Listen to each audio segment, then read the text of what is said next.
Australia's wild horses.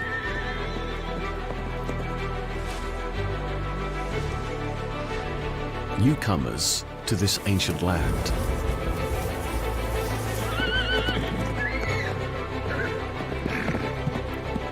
Facing formidable predators. Living among extraordinary neighbours. Species that have occupied this continent for tens of thousands of years.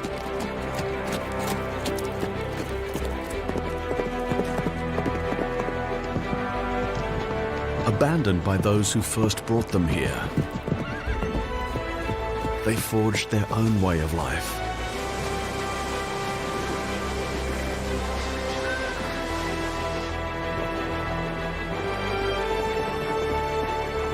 Over hundreds of years, they bred into a hardy stock,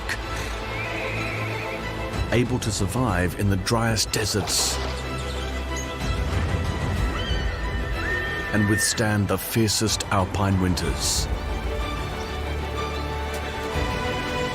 Theirs is a remarkable story of survival against the odds and against the elements.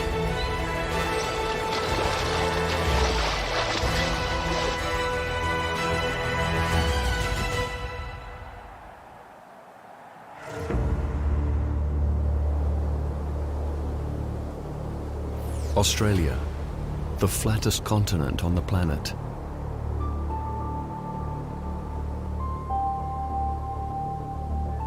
Yet from its eroded surface rise the Australian Alps.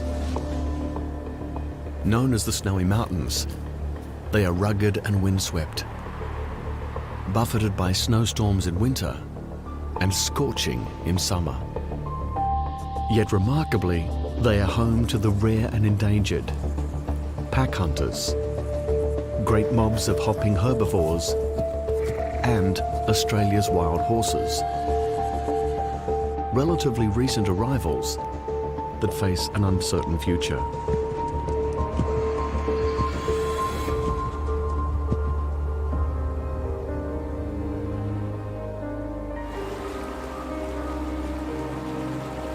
It's early spring in the Alps.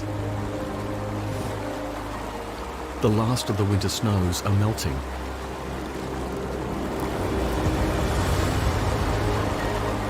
Releasing almost 10,000 billion litres of fresh water into the valleys below. The Alps National Park covers 6,900 square kilometres. Yet it is only 1% of the entire continent.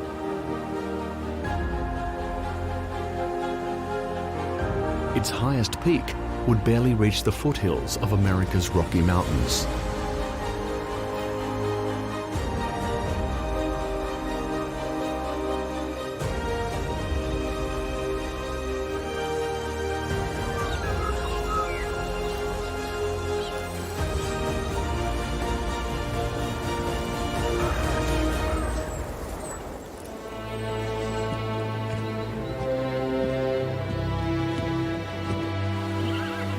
This 15-strong Snowy Plains band is led by the dominant stallion.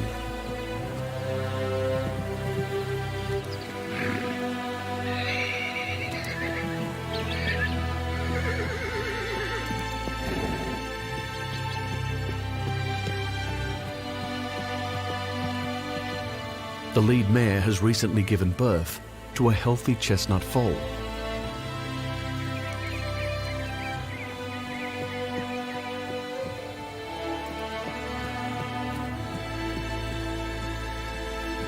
She's an experienced mother, and hers was the first foal of the season.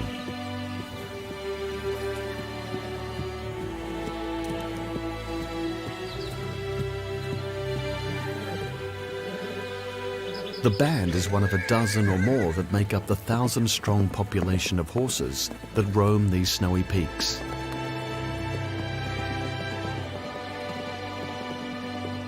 Released from nearby farms and allowed to run wild, they now live a knife-edge existence.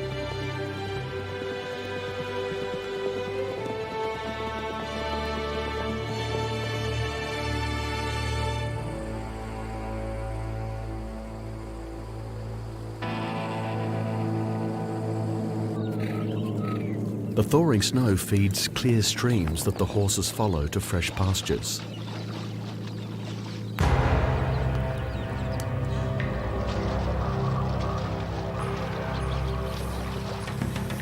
Which are also hunting grounds for venomous red-bellied blacksnakes. In spring, males travel widely in search of a mate.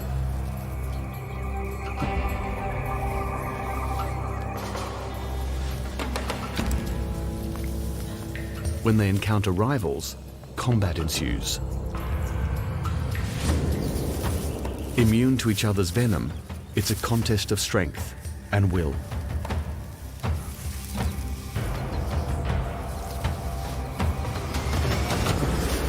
The loser abandons prime waterside territory and its resident females.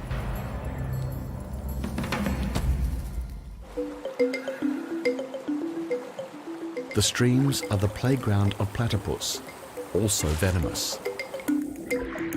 Perhaps the most bizarre of Australia's unique animals. It's a mammal that lays eggs, fights using its venomous spur, and hunts blind. Its sensitive fleshy bill detects minute electrical currents in the muscles of crustaceans hatching from creek beds.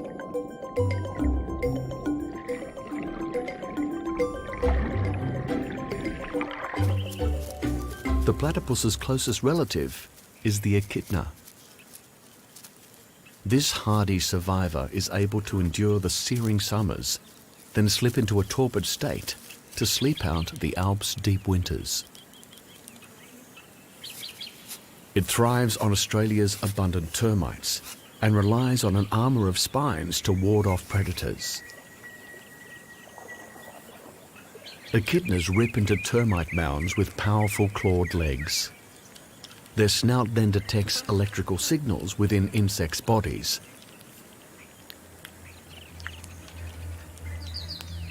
And a long, sticky tongue does the rest.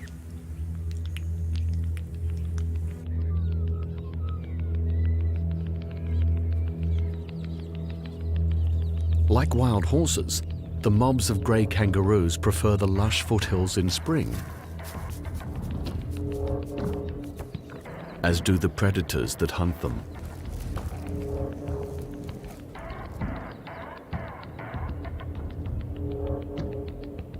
Rising above it all, Australia's largest eagle, the wedge-tailed, glides on thermals and surveys the mountains with its razor-sharp vision for quarry, dead or alive.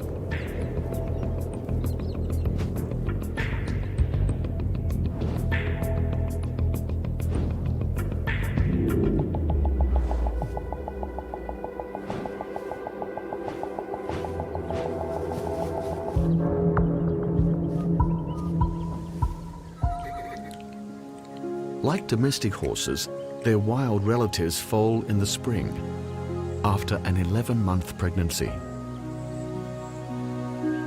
While the band grazes in the open, a heavily pregnant mare retreats to the wooded hillsides.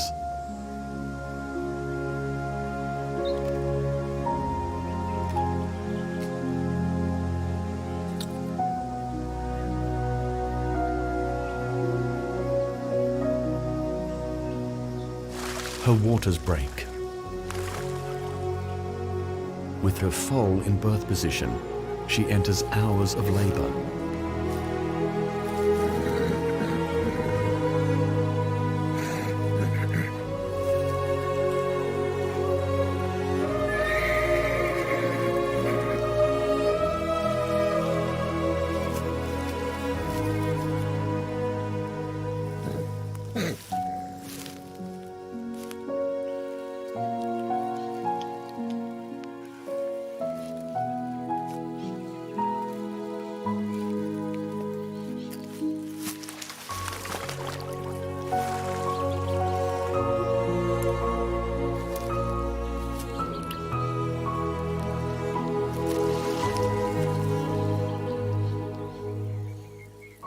It's a boy.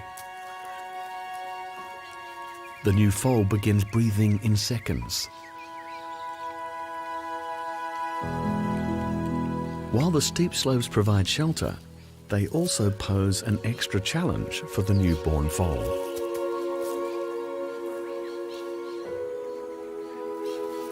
A lone dingo won't risk its mother's powerful kick.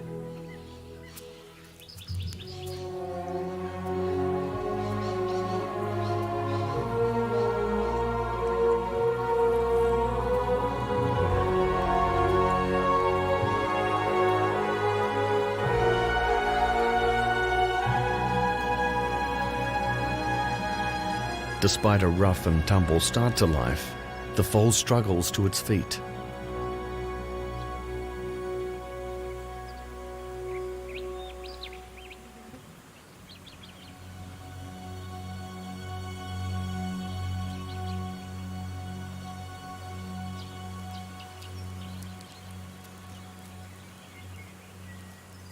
The gangly legs he is born with will remain the same length throughout his life. This is a species born to run.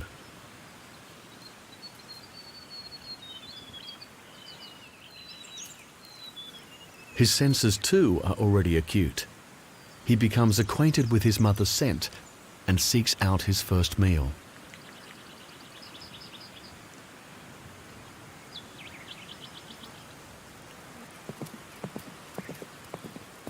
Within the first hours of its life, a newborn foal is able to run, safe in the company of the herd, even from the hungry dingo pack.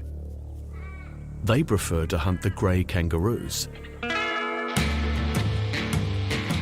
Stimulated by the flourish of fresh grass, the roos are also in reproductive overdrive. While the horse's breeding is cyclical, the roos breed in response to available pastures. Males lean back on their strong tails, using them as a stabilizer, kickboxing with their hind legs and grappling with their front paws. Males compete for mating rights in these boxing bouts. Most fights are between equally sized males, honing their technique for future, more serious bouts, challenging the alpha male for the top position. Kangaroos are marsupials. They give birth to a pea-sized joey, which crawls up into the pouch where the remainder of its development takes place. When grass is plentiful and nutritious, kangaroos can put their breeding into overdrive. Very quickly, they can have a newborn attached to one teat, consuming of fat-rich milk, a young at foot suckling its own low-fat formula from the other nipple, and a newly conceived embryo waiting for space in the pouch to become available. They never stray far from the pouch, with dingoes stalking the hills.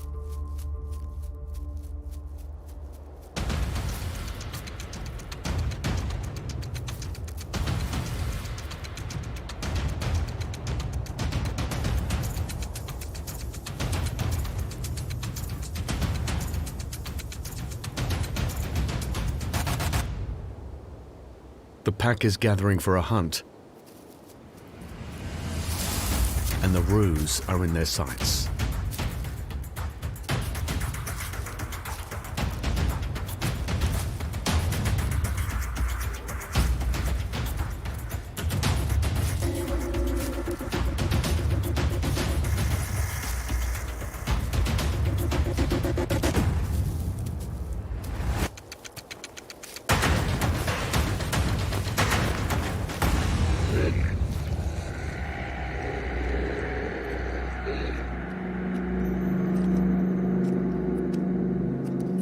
A wedge-tailed eagle surveys the dingo's spoils.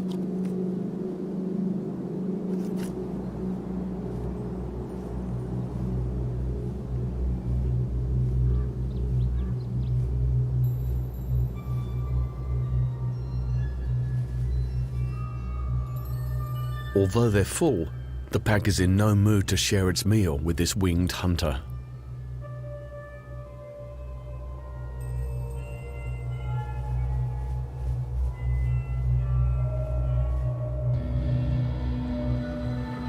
The eagle looks for its own prey.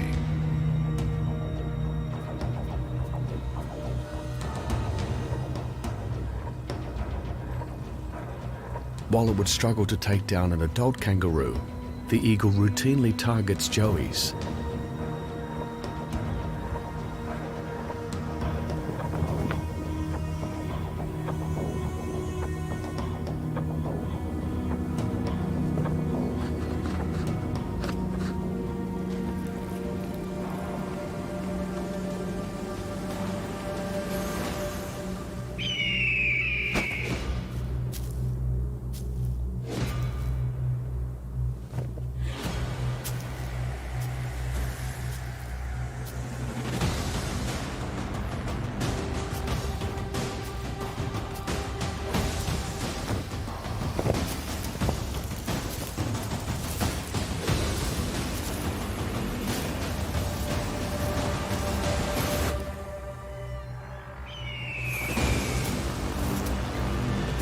Slower and smaller, the rabbit is the easier kill.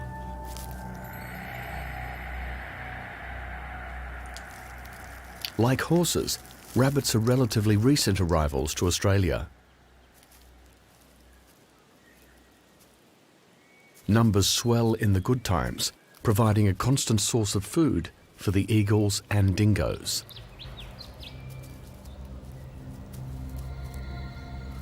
With easy prey around, foals are not on any predator's menu.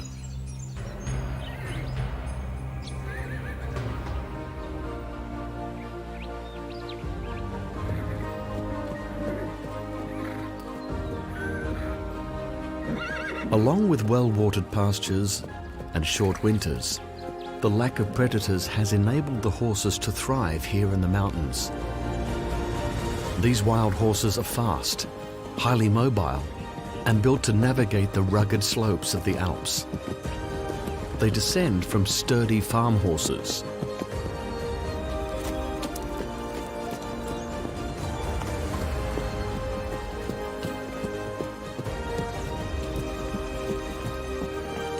Horses were first introduced into Australia in 1788 and used for farming and transport.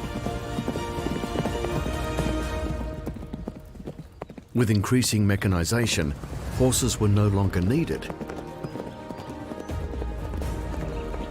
The farm gates were opened and the horses were freed to fend for themselves.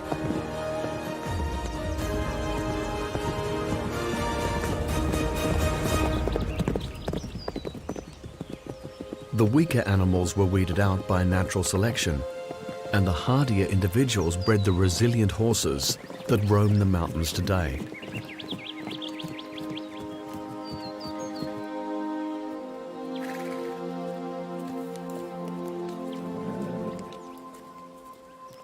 But Australia's wild horses are not universally appreciated. Their persistent grazing and hard hooves damage the fragile alpine ecosystem and the endemic species that have long occupied these landscapes.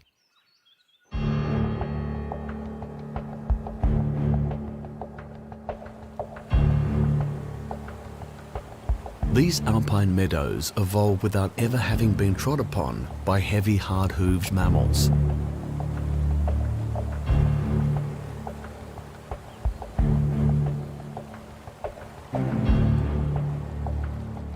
The alpine bogs support delicate sphagnum moss that holds moisture all year round, as much as 10 to 20 times their dry weight. And within these islands of moisture, one of the world's rarest amphibians clings to its existence. Less than 3 centimeters long, the corroboree frogs are only found above the tree line in the Alps.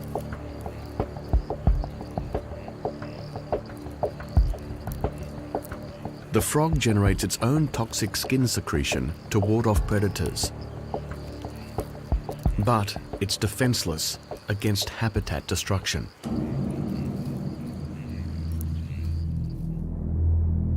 At night, another rare alpine creature at risk from the horse's hooves emerges. In spring, the mountain pygmy possum gorges on seeds and berries. But for the coldest 6 months of the year, it hibernates, the only marsupial to truly do so. Should the blanket of snow that insulates the warm air beneath be penetrated by hooves, the delicate possum is unable to survive the cold.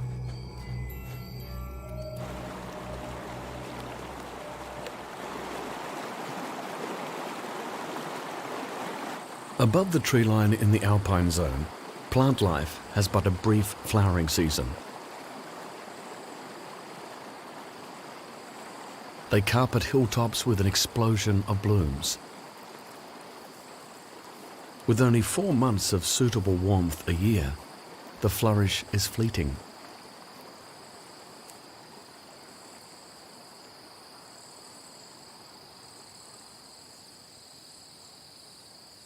This delicate collection of life forms can't cope with the heavy tread and large appetites of the horses.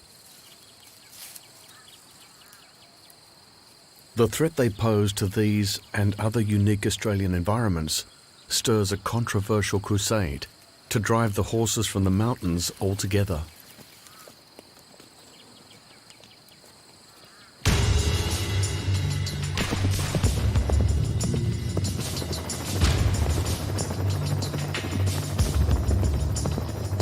In such inaccessible terrain, the most effective way to control wild horse numbers is from the air.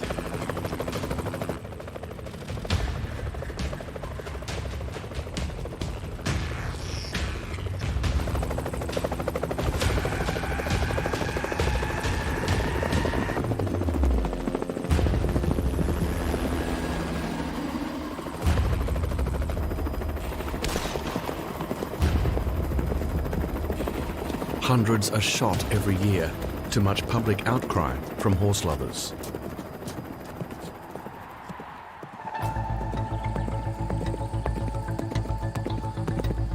These wild horses, known locally as brumbies, don't just roam the landscapes of Australia. They run free in many Australians' imaginations. Their lives romanticised by writers and poets.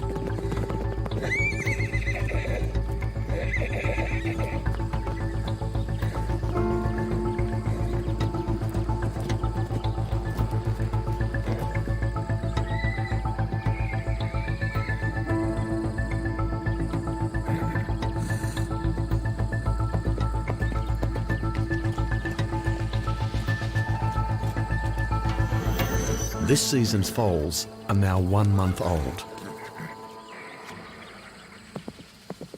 and their mothers are ready to breed again. Males pester females for the right to mate.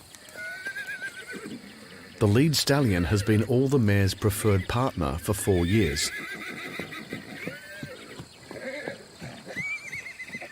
But his reign is constantly being tested by subordinate males. Deposed stallions and young colts form bachelor bands, like this one, lingering close to the breeding herd.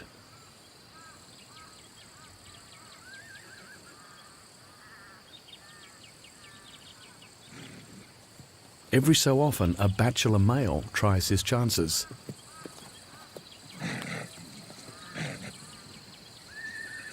The lead stallion drives them off when he can. But they are many, and the mares are interested. This aspiring young Casanova takes advantage of the dominant male's attention being elsewhere.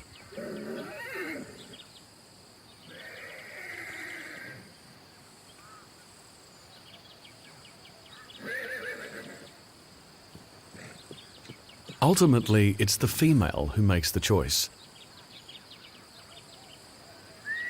This mare selects the opportunistic bachelor.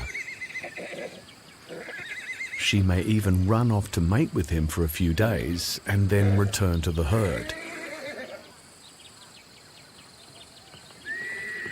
The dominant mare's foal is the progeny of one of those matings. In this way, the females control the genetic diversity in their bands and reduce the risk of inbreeding.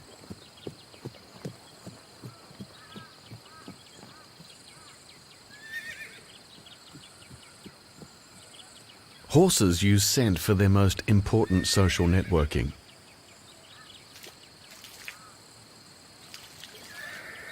The smell of the female's urine reveals her reproductive readiness and status. The dung and urine of the males communicates dominance and marks out the home range.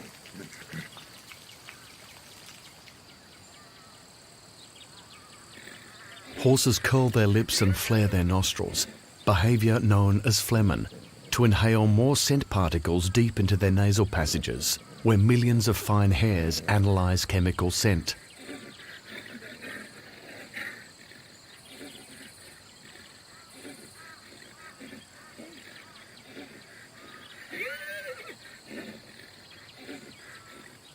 In a vast wooded environment where the band's paths rarely cross, the scent of dung and urine reveals details of social status, gender, readiness to mate, and even establishes the individual's identity.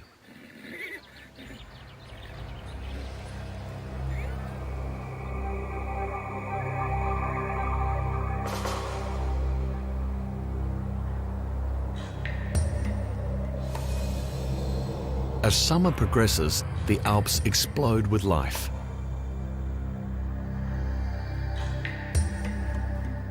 Some 2,000 million bogong moths stream into the highlands, escaping the fierce summer heat of the plains to seek refuge in the cool crevices of the granite boulders. Every year they embark on a summer migration from their birthplace thousands of kilometres further north, flying up to 2 kilometres high. Up to 15,000 moths per square metre will pack themselves on the walls of caves. The moths come here not to breed or feed, but simply to rest, returning to the plains in the summer. The moths' oil-laden bodies are a rich temporary food source for mountain pygmy possums.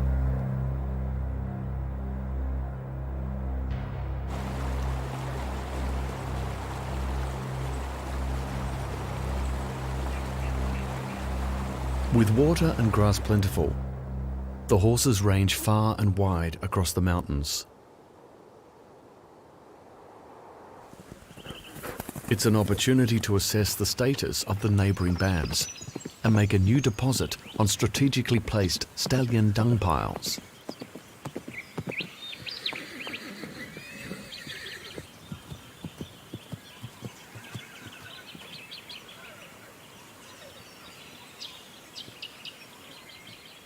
These pungent signposts are placed in the open for passers-by to interpret. They're not just digested grass, but contain a complex mix of volatile hormones and may even guide newcomers to a water source.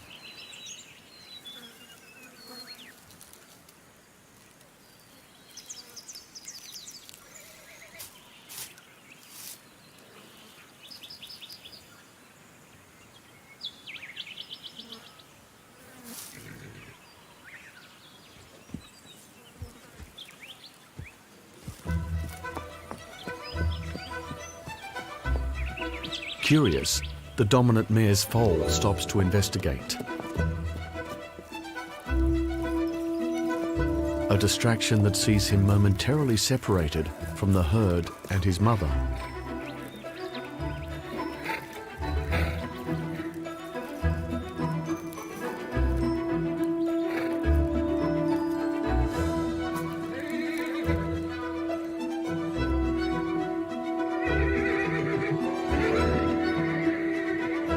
While their calls help them relocate each other, their smell affirms their bond.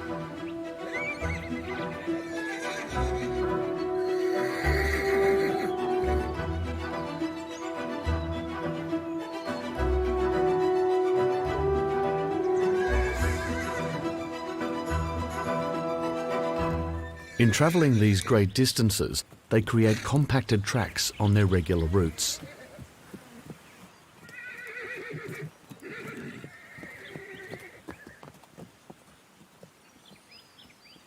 Their hard hooves dig into the thin layer of vegetation that holds the topsoil in place, causing erosion in the gullies and around watering holes. And their manure can foul pristine streams.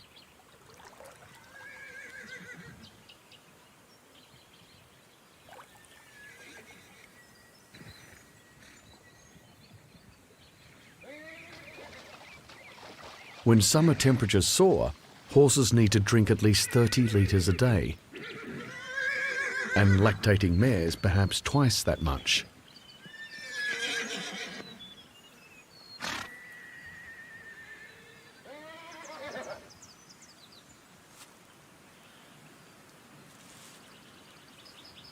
The foals that are still suckling need to drink less water and can laze away the hours in the sun.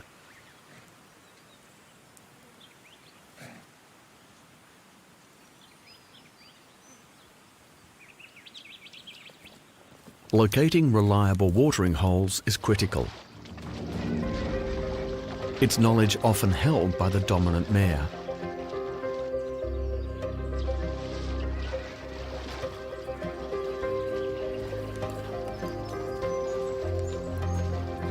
She paws at the water, testing the depth and substrate, and cooling off in the process.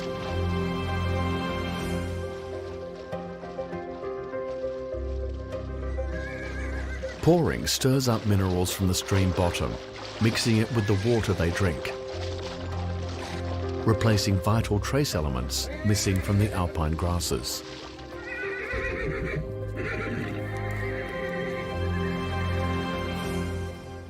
The effects of stirring up and fouling waterholes and wetlands has consequences far beyond the Alps themselves.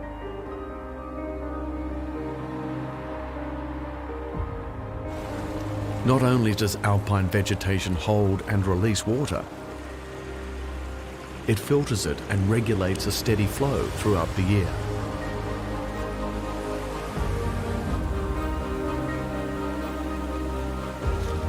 Platypus nest in burrows where the entrance is underwater, but the burrow proper is above the waterline.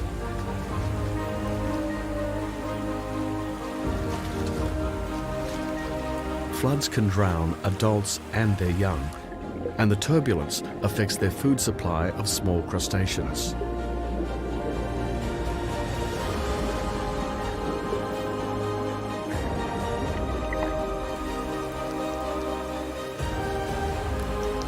The Ricali too makes its home and feeds in streams fed and filtered by the alpine wetlands.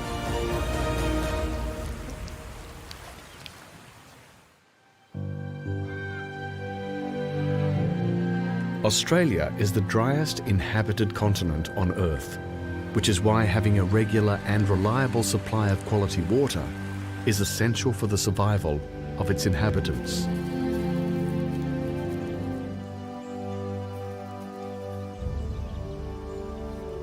Horses are heavy animals, far heavier and hard-hooved than any other living thing in the mountains. To protect waterways, grazing cattle were removed from the Alps in the 1950s. But the horses remained, defended by those charmed by their presence.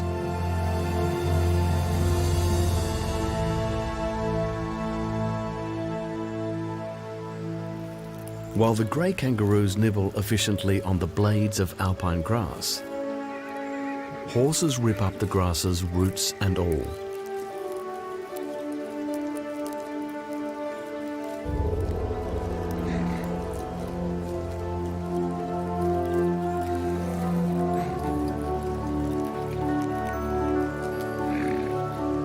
The horses need to graze for some 11 to 15 hours a day to consume the 1.5% of their body weight needed to remain healthy.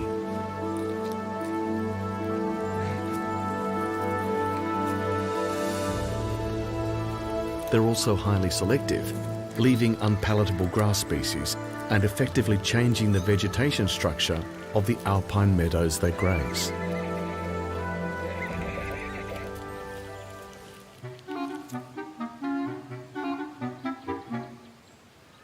Compared to horses, grey kangaroos are much more efficient at digesting Australia's low-nutrient grasses.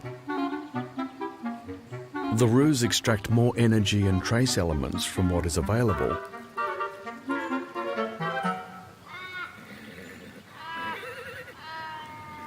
while the horses are in a constant search for rarer, high-nutrient fodder.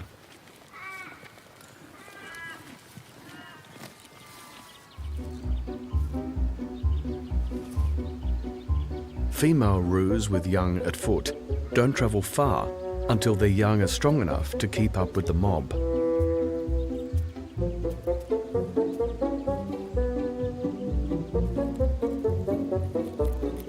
Big male roos range further afield to find enough suitable pastures to sustain their larger body size.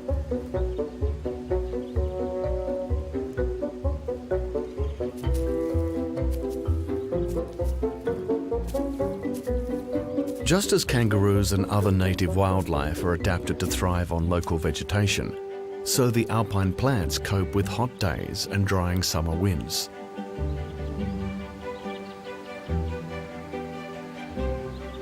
Leaves are often small, thick and leathery, or rolled. Hairs on the leaves minimise evaporation by restricting air circulation across the surface. But the greatest summer threat to the Australian bush and its inhabitants is fire.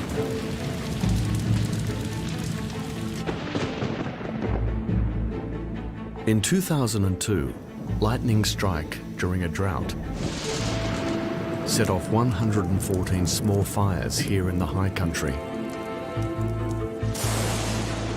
causing a massive conflagration that consumed the hillsides.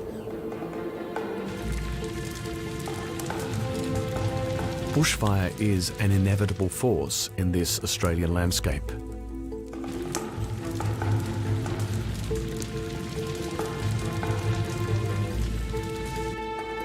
The corroboree frogs in their moist enclaves are relatively safe, as are the pygmy possums above the tree line within their maze of granite boulders.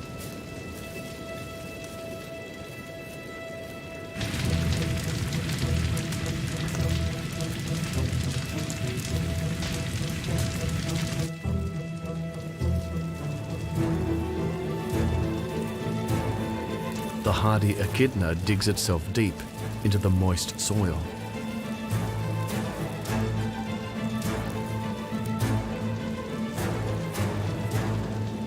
A wombat retreats to the cool of its deep burrow, where it's safe from the fire and the scorching heat.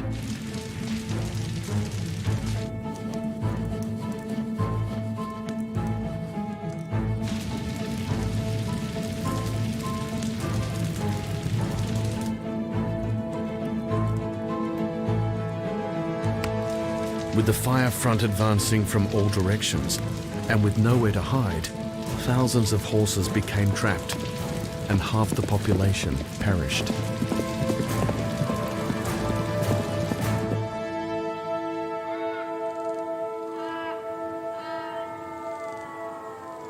In the aftermath of summer fires, recovery is surprisingly swift.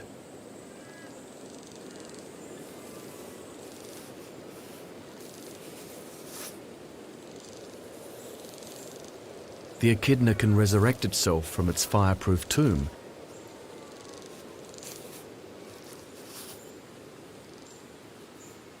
and get straight back to foraging for ants and termites that also survive underground. The wombat too can return to browsing, relying on subterranean roots until grass shoots appear. And just as the landscape recovers from the scorching, winter creeps in.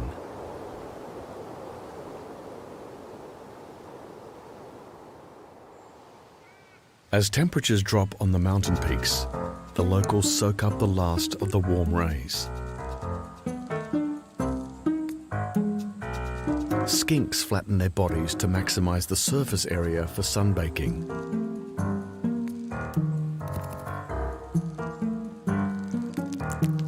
The red-bellied blacksnakes feast on what they can find around the streams.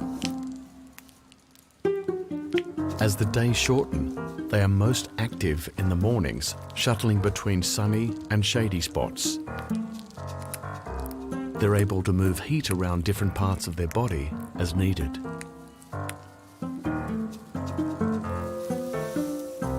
Their rate of heating up in the morning is more rapid than the rate of cooling in the evening, enabling them to remain active for as long as possible. Eventually, when the temperatures are too cold for any activity, they retreat to a state of dormancy for the winter.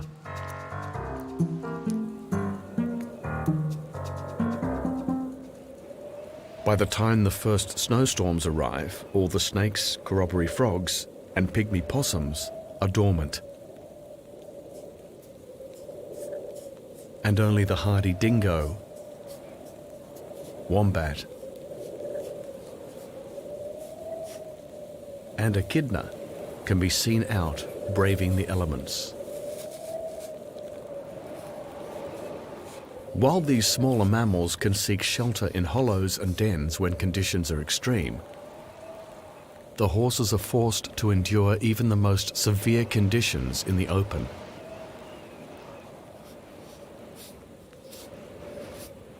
But they evolved in the grasslands of Eurasia, where winters are often colder than this.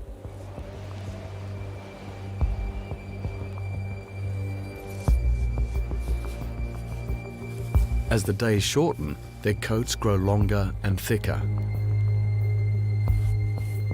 Less daylight causes the horse's body to produce more of the hormone melatonin, which stimulates coat growth.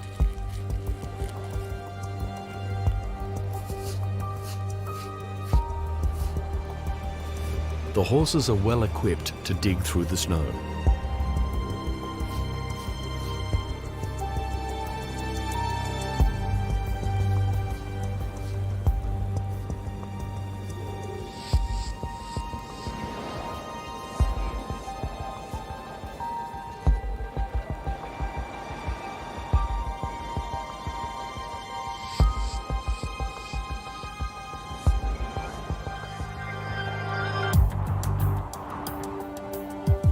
Most of Australia's eucalypt trees are adapted to survive heat and drought.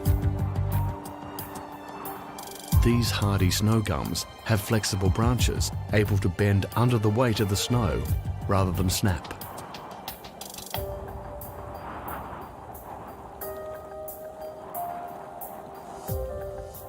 They can withstand temperatures as low as -5 degrees and reduce their optimum temperature for photosynthesis during the winter months. While the horses stay higher up the mountains for the start of winter, the kangaroos retreat to the valleys below, where grasses are still accessible.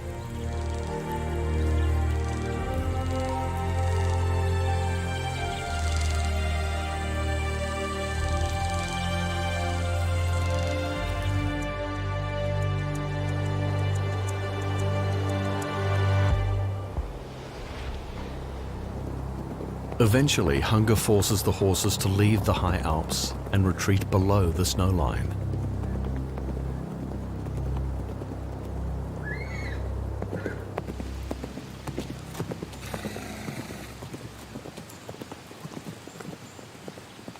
For more than 100 years, this has been the time of the Brumby Run.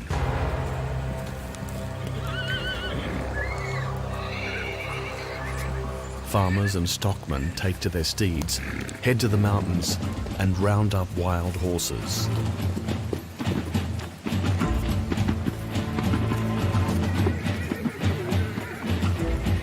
Many ride in the footsteps of their forebears, on horses they have caught in previous seasons and broken in.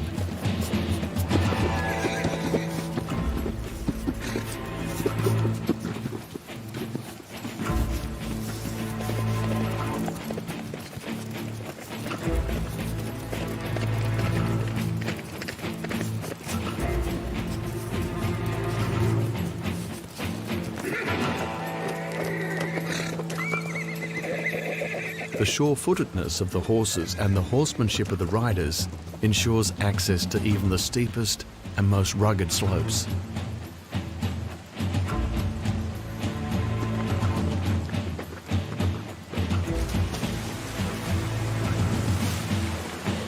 Eventually, the bushmen drive the horses out of the hills and down to the flats where they follow the river back to the stockyards.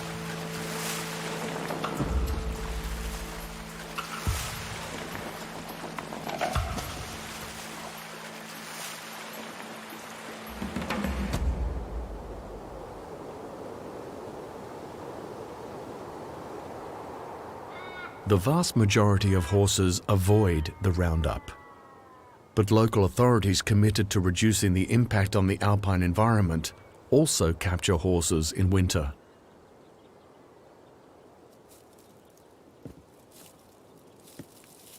They use sweet and pungent molasses to lure brumbies out of their mountain haunts. Because of damage caused to alpine Australia, most of these horses will be killed, their meat used as pet food.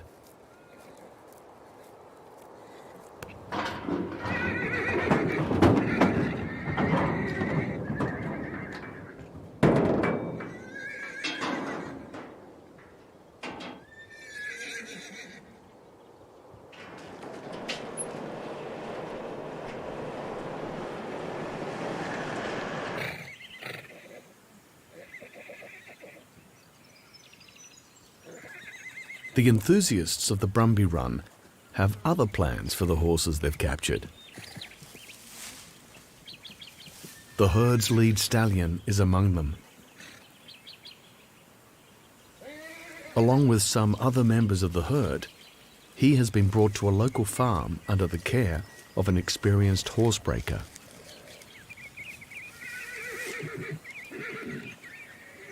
The stallion's strong features and regal nature made him a prime target for the horsemen.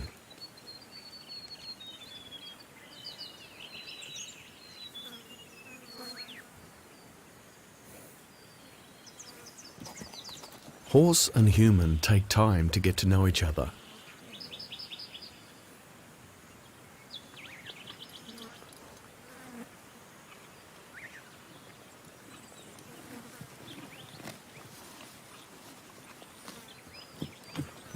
Many horsebreakers prefer to work with a horse that has never been handled before, giving both horse and trainer a fresh start. These wild mountain horses are quick learners. Some are able to be ridden after just 8 hours of handling. Those that have this intimate contact with the wild horse speak of their intelligence, loyalty, and spirit.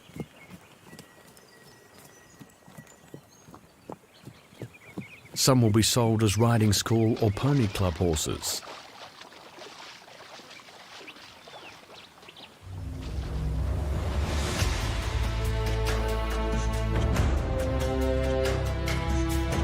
For the stallion, 5 years as alpha breeding male was an impressive reign, and his genes will live on in the mountains through his foals.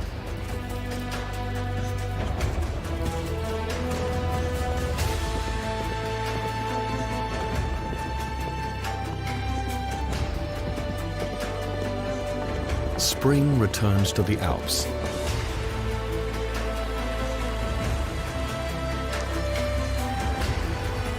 The snow has thawed, revealing sweet new grasses.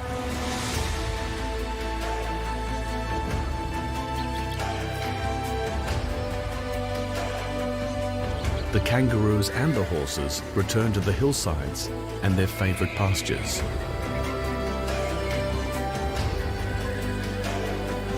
With the black stallion out of the picture, the band has a new alpha male. A young chestnut stallion from one of the bachelor bands is getting to know the mares.